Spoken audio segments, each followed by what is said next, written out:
Iran युद्ध में हथियार, गोला बारूद, मिसाइल से धमकी देने की आपने बहुत सी खबरें सुनी होंगी, लेकिन मीम्स, फेक न्यूज और प्रोपेगेंडा में ईरान युद्ध क्या फंस कर रह गया है। इजराइल से लेकर अमेरिका तक इसको लेकर हड़कंप मचा हुआ है। तेहरान ने भी अब इस पर पलटकर जवाब दिया है। सच्चाई क्या है?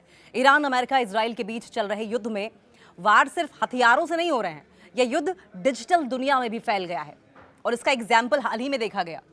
और एक ऐसा उदाहरण देखा गया एक ऐसे फेक न्यूज पोस्ट के साथ जिसने दुनिया के दो देशों के बीच युद्ध को और भड़काने का काम किया। अमेरिका और ईरान के बीच जारी युद्ध अब सिर्फ मिसाइलों और ड्रोन तक सीमित नहीं रह गया है। अब इस जंग का दायरा डिजिटल तक पहुंच गया है। इस जंग का एक नया मैदान सोशल मीडिया बन चुका है। मतलब बूट्स ऑन ग्राउंड्स उतारे ना उतारे, सोशल मीडिया की दुनिया में जमकर जंग हो रही है, जहां पर मीम्स, गलत सूचनाएं और बिना पुष्टि किए गए दावे तेजी के साथ फैल रहे हैं। जब ऐसा किसी युद्ध के दौरान होने लगे तो मामला कितना गंभीर परिणाम दे सकता है, उसका उदाहरण ईरान युद्ध में देखा जा सकता है।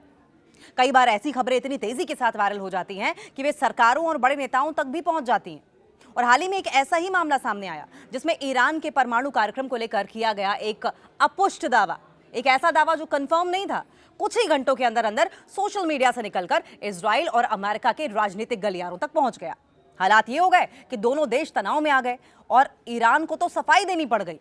बाद में खबर सामने आई कि यह पूरा मामला तो सिर्फ फेक न्यूज का था, जो एक अकाउंट से दूसरे अकाउंट पर ट्रांसफर होते होते राजनयिक गलियारों तक पहुंच गया। कहां से फैली ईरान को लेकर यह फेक न्यूज? दरअसल हुआ यूं कि 5 अगस्त को भारत से जुड़े एक अनजान एक्स अकाउंट ने, सोशल मीडिया प्लेटफॉर्म एक्स पर कोई अकाउंट होगा, उसने ईरान के परमाणु कार्यक्रम को लेकर एक पोस्ट शेयर की और इस अकाउंट के करीब 1.75 लाख फॉलोअर्स बताए जाते हैं, जिसकी वजह से ये खबर आगे तक पहुंच गई। पोस्ट में दावा यह किया गया है कि ईरान के इस्लामिक रेवोल्यूशनरी गार्ड्स कॉर्प्स के commander brigadier general Ahmad Vahidi ने कहा कि जब तक इजराइल और अमेरिका के पास परमाणु हथियार है, तब तक ईरान भी परमाणु हथियार हासिल करने की कोशिश नहीं छोड़ेगा। पोस्ट के साथ वाहिदी की तस्वीर और एआई से बनाई गई परमाणु विस्फोट जैसी तस्वीरें भी लगाई गई थी। लेकिन सबसे अहम बात यह थी कि इस बयान की कोई विश्वसनीयता नहीं थी। बावजूद इसके ये दावा तेजी से फैलने लगा। सोशल मीडिया से इजराइल, अमेरिका तक खबर पहुंच गई। इजराइल और अमेरिका तक खबर पहुंच गई, समझ लीजिए। एक अकाउंट पर तो ये इंफॉर्मेशन दिखी कि कुछ ही घंटों में एक अन्य भारतीय अकाउंट ने इसी दावे का हिंदी अनुवाद पोस्ट कर दिया। फिर क्या था, ट्रेल चल निकली और इजराइल के सोशल मीडिया अकाउंट्स ने इसे आगे बढ़ाया। मोसाद कमेंट्री नाम से एक अकाउंट ने भी दावा शेयर किया।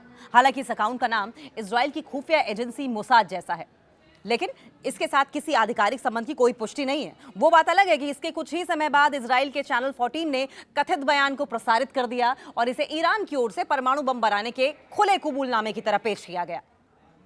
और ये मामला यही नहीं रुका।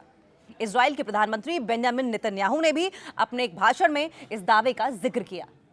अमेरिका में ट्रंप प्रशासन के संयुक्त राष्ट्र में राजदूत माइक वॉल्ट्ज ने इसे सोशल मीडिया प्लेटफॉर्म एक्स पर शेयर करते हुए कहा कि ईरान आखिरकार वही बात स्वीकार कर रहा है जो सालों से बिल्कुल क्लियर थी, बिल्कुल साफ थी। फ्लोरिडा के सीनेटर हैं रिक स्कॉट, इन्होंने भी इसको रीपोस्ट कर दिया। ईरान ने दावे को झूठ बताया, जो कि हर बार ईरान बताता है। ईरान के विदेश मंत्रालय के प्रवक्ता इस्माइल बघेई ने इस दावे को खारिज कर दिया। उन्होंने इसे ईरान के खिलाफ फैलाए जा रहे झूठ का उदाहरण बताया। हालांकि बाद में वॉल्ट्स की पोस्ट एक्स से हटा दी गई। हालांकि इसे हटाने की वजह नहीं बताई गई कि पोस्ट क्यों हटाई गई, लेकिन ये घटना ये दिखाती है कि जंग के दौर में एक सोशल मीडिया पोस्ट कितनी तेजी के साथ राजनीतिक हथियार बन सकती है। सूचना की इस जंग में सच और झूठ के बीच फर्क करना पहले से कहीं ज्यादा मुश्किल हो जाता है। और यही हाल इजराइल, अमेरिका और ईरान के बीच जो तनातनी चल रही है, जो युद्ध चल रहा है, इसमें भी देखने को मिला है।